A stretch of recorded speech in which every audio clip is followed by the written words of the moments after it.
In this tutorial, I'm going to show you how to submit JSON data to API endpoint.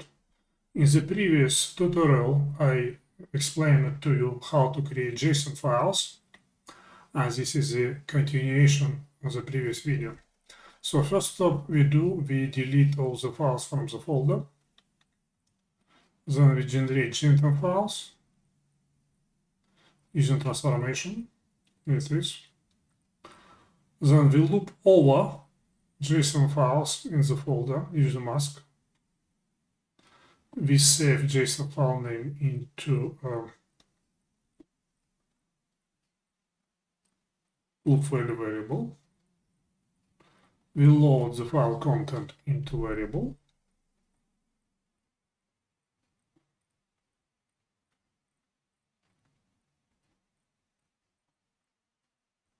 And variable is called JSON. We show it just in case the content, and then we submit it. And we just run it. Here's JSON. Submit to API endpoint is going to fail because we need to define the actual endpoint.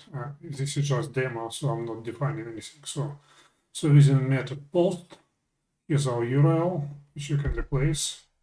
We send that our body type is JSON, and we insert content of this variable as a body. Okay, I hope you will find this tutorial useful. If you have any questions and suggestions, please go to our support forum and post them there. We will be happy to help you. And of course, please like and subscribe. Thank you. Bye.